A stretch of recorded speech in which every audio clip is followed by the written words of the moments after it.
All right, so we've all seen those movies, right? The ones where they tell you from the very beginning who the bad guy is, who you're supposed to boo and hiss at. We're trained to root for the heroes, the ones standing up for what's right. But what happens when you're watching and the villain's big evil plan starts to sound less like evil and more like common sense? Today, I want to focus on a few of those characters. The ones who looked at the world, saw a huge fundamental problem, and actually had the guts to propose a solution, even if it was extreme. We're going to look at how these so-called villains weren't just making a little bit of sense. In a lot of cases, they were the smartest and most logical person in the entire movie. So to set the tone, let's start with a quick, iconic example. Magneto from the X-Men movies. Look, Magneto's entire deal is built on a terrifyingly simple idea. Mutants are a new species, and humanity has a really, really bad track record with things it doesn't understand. And you have to remember his backstory. As a Holocaust survivor, Eric Lenscher saw firsthand what happens when one group decides another is lesser than and needs to be wiped out. He's looking at the world and seeing history getting ready to repeat itself, just with mutants this time.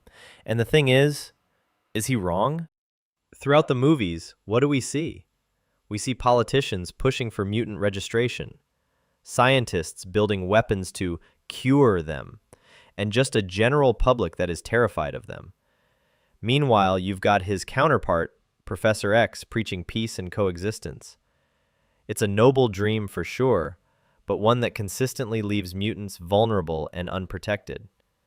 Magneto's argument isn't really about being superior. It's about survival. He's not fighting for power. He's fighting to stop another genocide from happening. Magneto really sets the stage perfectly for the three types of villains I want to get into, the ones who might have been right all along. First up, we have the Pragmatists. These are the villains who see a catastrophe on the horizon and come up with an extreme but chillingly logical fix. They're the ones willing to make the impossible choices the heroes just can't bring themselves to make.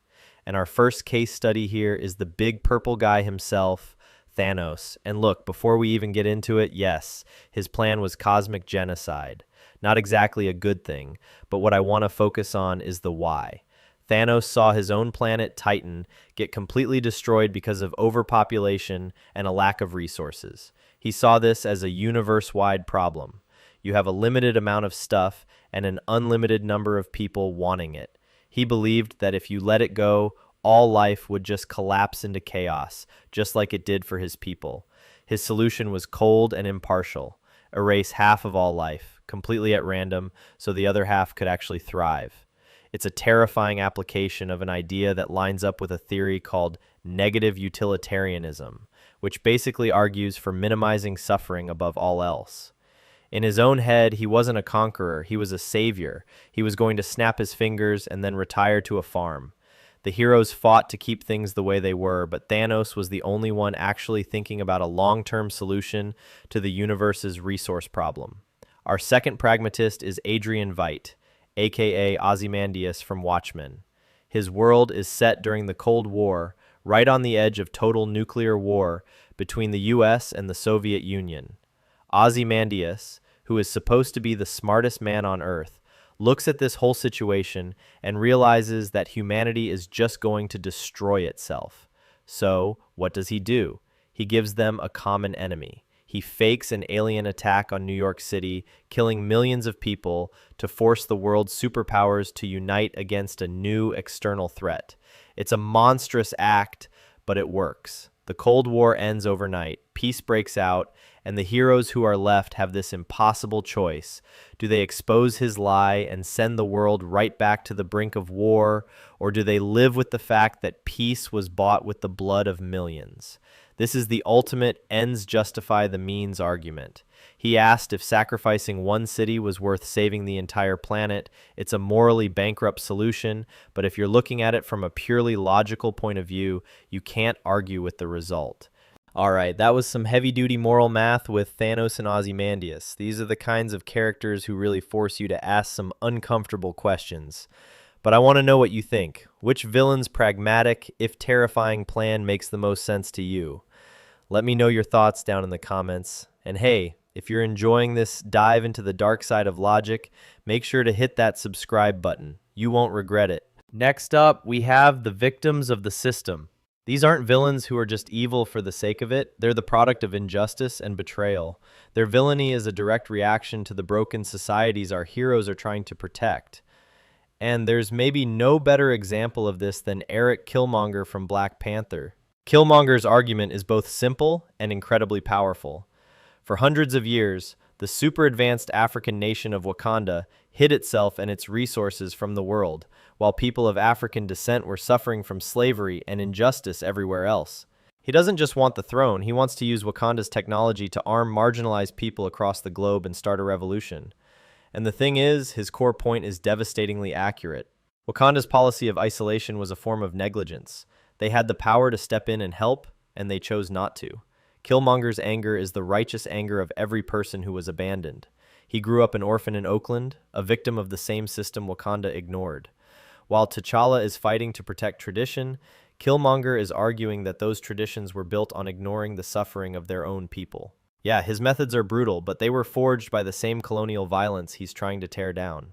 From a hidden kingdom to the world of spies, our next villain is Raul Silva from Skyfall. Silva was once a top MI6 agent, one of M's absolute best, but when a mission went south, M sold him out to the Chinese government to get other agents back. He was tortured for months, and when he tried to take his own life with a cyanide pill, it just left him horrifically disfigured. And Silva's whole deal isn't about taking over the world or getting rich, it's personal. It's a revenge mission against the woman and the system that literally made him a monster and then just threw him away. He wants to expose just how corrupt and hypocritical MI6 is. He tells Bond that they're the last two rats, both products of a system that chews people up and spits them out. While Bond stays loyal, Silva wants to burn the whole thing down. He isn't just a cyber terrorist, he's a whistleblower with a homicidal grudge. Finally, we have the Whistleblowers.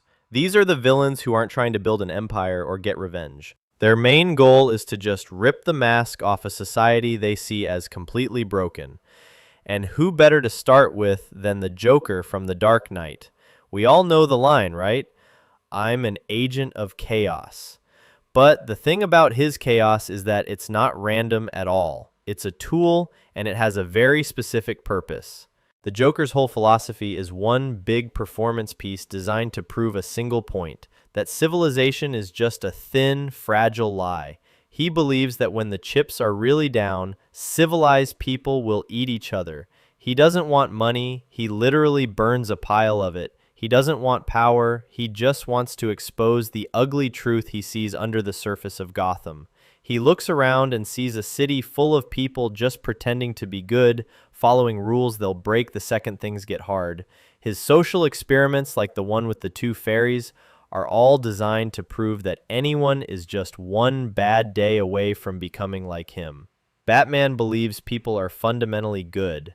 The Joker thinks that's a bad joke, and he's just there to deliver the punchline. For our last example, let's look at Brigadier General Francis Hummel from The Rock. On paper, he's a domestic terrorist. He steals nerve gas rockets, takes hostages, and threatens San Francisco. But why?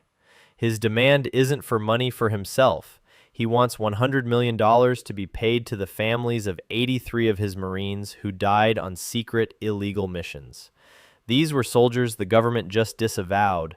Their families were denied benefits and honors because their missions were off the books. Hummel is a decorated war hero who is disgusted that the government he served betrayed its own soldiers. He tried going through the proper channels and got nowhere. His actions are extreme, but his motivation comes from a place of honor and loyalty.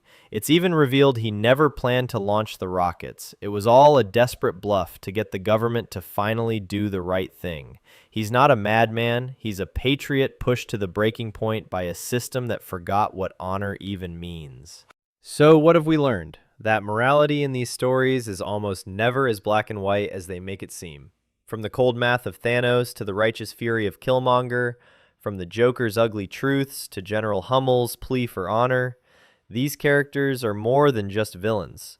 They're a reflection of our own world's problems. They hold up a mirror to our society and our own moral compromises. And that's what makes these characters so compelling. They completely mess with our idea of who the hero is supposed to be. We're not saying we agree with what they did, but we're definitely saying we understand why they did it. So, who do you think is the most dangerously sensible villain in movie history? The one whose argument just gets under your skin and you can't shake it? Let me know your thoughts below. And subscribe, or I might just unleash my own villain arc.